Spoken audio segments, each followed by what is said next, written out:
Okay, there's a little portable version for the Humvee. Everyone needs one.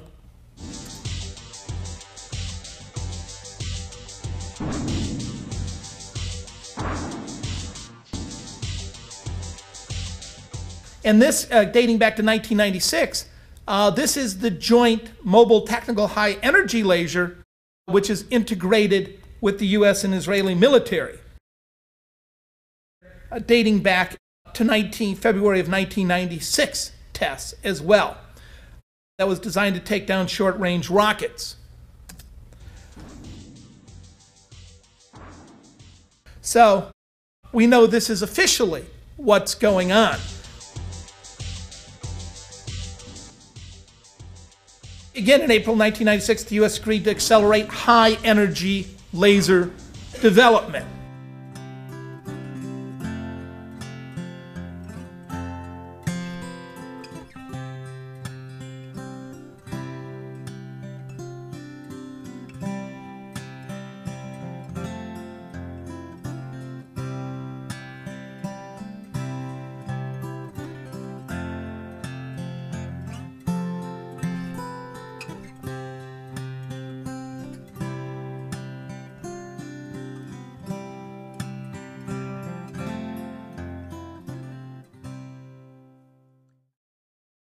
Oakland Tribune, October 19, 2003.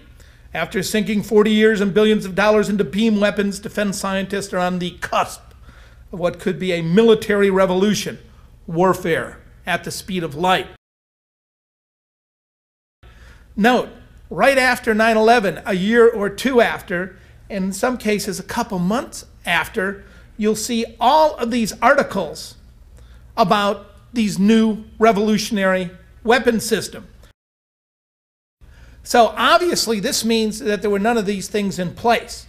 We were just thinking about them, funding them, testing them, modeling them.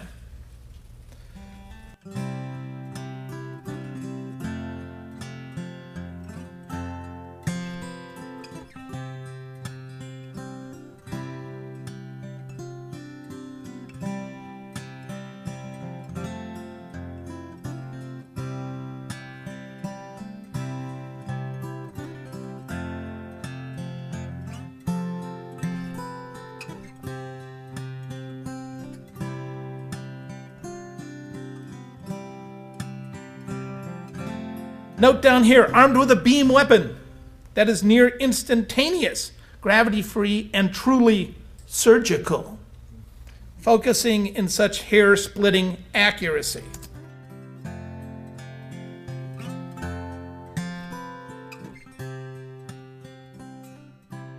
Panama Deception. Note this is back to 1992. How many people are familiar with the documentary Panama Deception, right? Academy Award winning documentary, won the Academy Award. Numerous interviews in there. In fact, shockingly, when I was looking at those cars that were toasted in the last presentation, very similar scenes in the Panama Deception.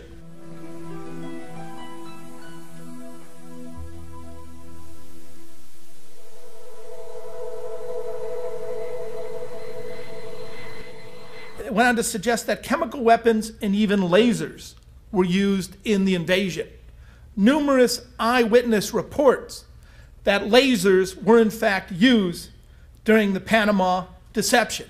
Nosotros tenemos testimonios de personas combatientes que murieron. We have testimony about combatants who died literally melted with their guns as a result of a laser. We know of automobiles that were cut in half by these lasers, of atrocities committed by weapons that fire poison darts which produce massive bleeding. The Pentagon used Panama as a testing ground for newly developed high-tech weapons, such as the stealth fighter and laser-guided missiles. There are also reports that can't be explained, indicating the use of experimental and unknown weaponry.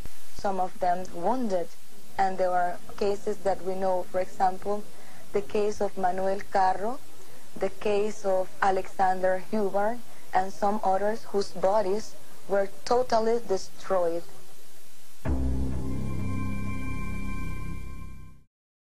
Operation Just Cause, this from the Earth Island Journal.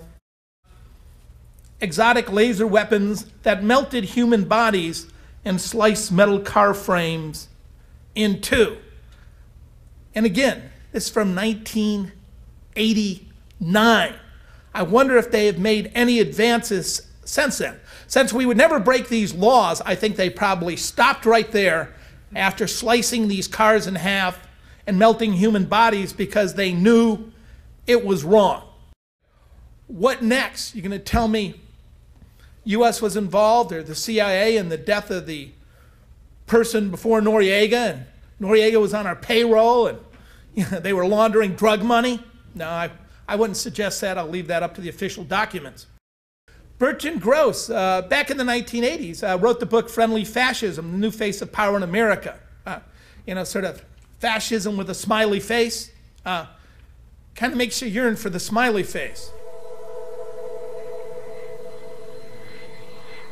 We were already warned about the military-industrial complex by Eisenhower, among others. Right? It's well established, what C. Wright Mills, the great sociologist, calls the power elite. In a mass society, as we build these large hierarchical organizations, a few people at the top having control.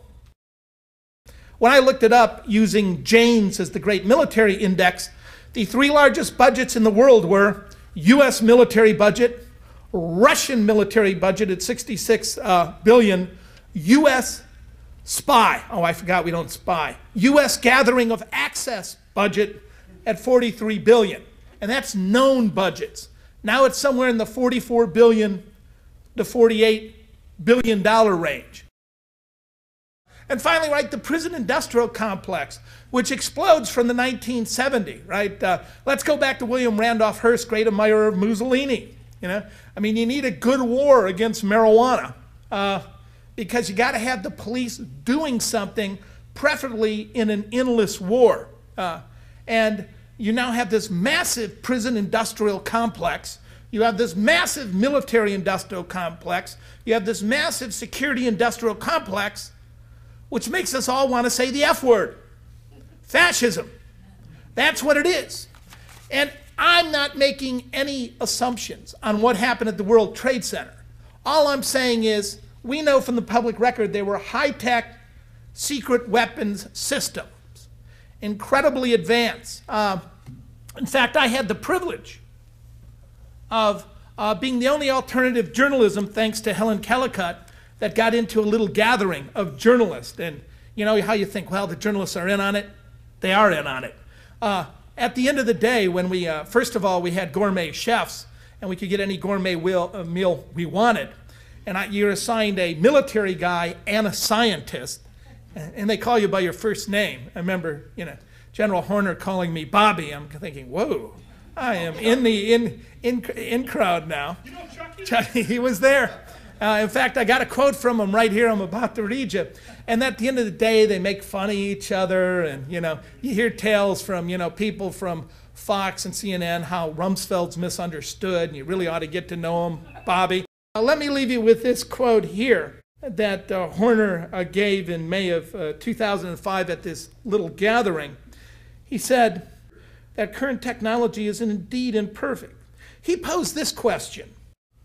If there was a laser in space with military application, is it per se a space weapon? I don't know. It's part of Joint Vision for 2020, demanding full spectrum dominance of the planet. You decide. All we know is high-tech space weapons. They're in use. They're lying about them. And they're well established in the public record. Thank you.